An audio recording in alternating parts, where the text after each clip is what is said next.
Hello बच्चों, let's read the given question. The question says to make the central bright fringe at the center O, a mica sheet of refractive index 1.5 is introduced. Choose the correct statements. Option A given the thickness of sheet is 2 root 2 minus 1d in front of S1. Option B, the thickness of sheet is root 2 minus 1d in front of S2. Option C, the thickness of sheet is 2 root 2d in front of S1. Option D, the thickness of sheet is 2 root 2 minus 1d in front of S1. So to understand this question, we need to understand about the concept of shift in interference pattern of YDSC. So अगर हम बात करें YDSC की, so basically let's suppose we have general बात कर रहे हैं, then we will try to analyze the situation with the help of this discussion.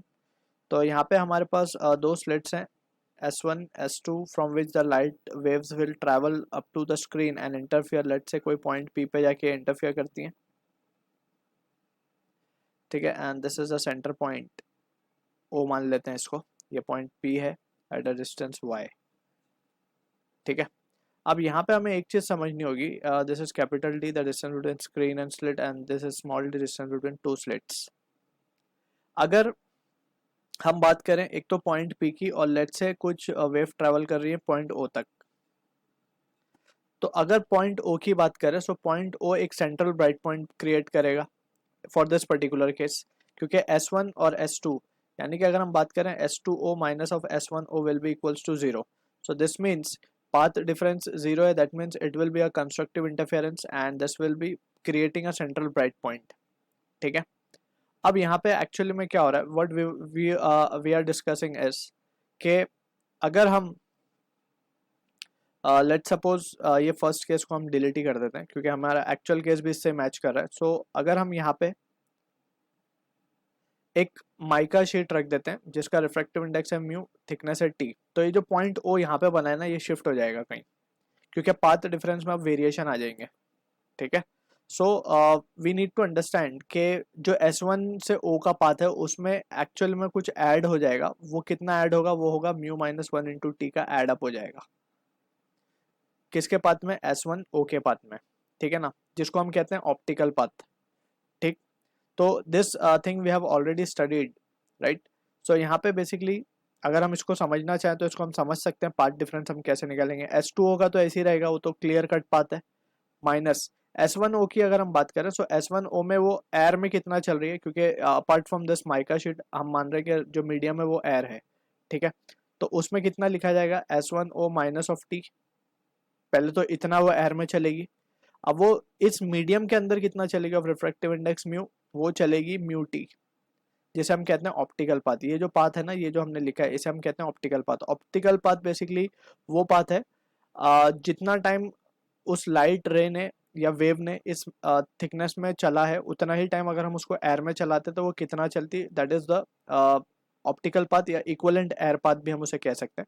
तो यहाँ पे हम देख सकते हैं S2O माइनस ऑफ S1O, और यहाँ पे ये आ जाएगा plus of mu minus one into t. अब हम देख सकते हैं कि यहाँ पे हमने जैसे बोला कि इसमें एडिशन हो जाएगा इतने का, ठीक है। तो अगर हम केयरफुली एनालाइज करें सो S2O1 S2O माइनस S1O, अगर हम विदाउट इस स्लिट की बात करें तो वो तो जीरो है, यहाँ पे हम देख सकते हैं। सो फाइनली जो पाथ डिफरेंस आएगा वो क्या आएगा हमारा, mu minus one into t. So this is what the thing we need to keep in mind. अगर हम वो पॉइंट पी कंसिडर करते हैं ऊपर, तो यहाँ पे कुछ एड ऑन होके आती है हमारे पास चीज़ें जो कि वाई का डिस्टेंस होता, क्योंकि यहाँ पे S2O माइनस S1P आता, फिर S2P माइनस S1P आता, राइट।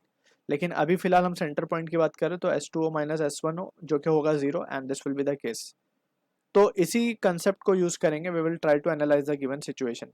अब हम अगर ध्यान से देखें यहाँ पे, तो हमें बोला जा रहा है कि हमें थिकनेस शीट को रखना कहाँ है, वो भी एक क्वेश्चन है, और थिकनेस कितनी होनी चाहिए वो भी एक क्वेश्चन है, ठीक है ना। तो पहले हम ये पता करते हैं कि थिकनेस रखेंगे कहाँ पे, हम S1 के सामने रखें या S2 के सामने रखें, ताकि हमें ब्राइट पॉइंट कहाँ मिले, O पे मिले, सेंटर पे। ब्राइट पॉइंट को शिफ्ट हमें नहीं करना है, सो इसीलिए हमने ये केस यहाँ पे डिस्कस किया है, ठीक है। तो अब उसके लिए क्या है, अगर हम ध्यान से देखें तो अभी S1 से O, क्योंकि सोर्स जो है वो अनसिमेट्रिकली रखा हुआ है, ठीक है ना, क्योंकि हम अगर ध्यान से देखें तो इसमें ये जो डिस्टेंस है S2, ये रूट टू डी हो जाएगा। जस्ट हम इसमें ये वाले ट्राइंगल में हम पाइथागोरस लगा देंगे, ये डिस्टेंस डी है, ये डी है, तो ये कितना हो जाएगा रूट टू डी। तो ये हमने ये लगा के यहाँ पे पता कर लिया कि SS2 is greater than SS1। तो ऑलरेडी जब वेव पॉइंट S2 पे पहुंच रही है तो उसके बाद कुछ वो ज़्यादा पाथ आ रहा है, ठीक है ना।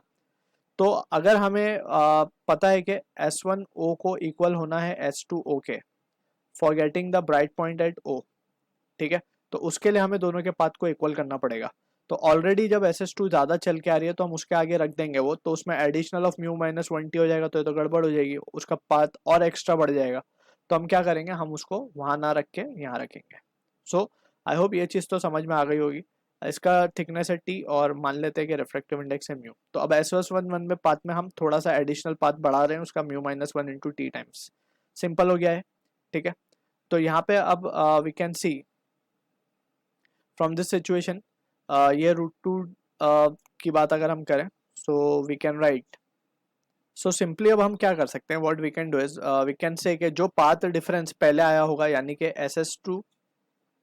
SS2 माइनस ऑफ SS1, ये पाथ डिफरेंस कितना होगा, अगर हम इसको ध्यान से देखें, सो SS2 हमें root two D minus of D करना पड़ेगा, यानी कि root two minus 1 into D. So ये पाथ डिफरेंस अगर हमने अब शीट को S1 के आगे रख दिया है, अगर वो अब जो पार्ट डिफरेंस इसमें क्रिएट हुआ है S1 में, कितना क्रिएट हुआ है एडिशनल म्यू 1 माइनस टी, अगर ये दोनों सेम हो जाए तो सेंटर पॉइंट पे क्या होगा, ब्राइट पॉइंट बनेगा। So we can write if SS2 minus SS1 become equals to, right, जो एडिशनल पाथ है उसका, जो हमने जो एडिशनल पाथ उसका बढ़ाया है ये माइका शीट रख के, कितना बढ़ा वो म्यू माइनस 1 इंटू टी, अगर ये इक्वेट हो जाते हैं दोनों, so this will imply that के सेंटर जो सेंट्रल फ्रिंज होगी, to make the central fringe at the center of mica sheet, to make the central fringe, यानी कि जो ओ है वो सेंटर पे ही बने या फिर मैक्सिमा ही रहे, तो उसके लिए व्हाट वी कैन डू कि ये दोनों चीज़ें सेम होनी चाहिए टू गेट सेंट्रल फ्रिंज, और सेंट्रल फ्रिंज ब्राइट होती है वो हमें पता है। तो यहाँ पे अब हम जस्ट लिख सकते हैं root two minus 1 into d will be equals to mu minus 1 into t. अब म्यू की वैल्यू हमें गिवन है, सो म्यू की वैल्यू अगर हम देखें तो इट इज़ 1.5, 1.5 माइनस 1 इज 0.5, तो ये हो जाएगा 2 root two minus 1 into d will be equals to t. So this is the answer to the question जो कि मैच होगा ऑप्शन ए के साथ। I hope you understood the solution. All the best.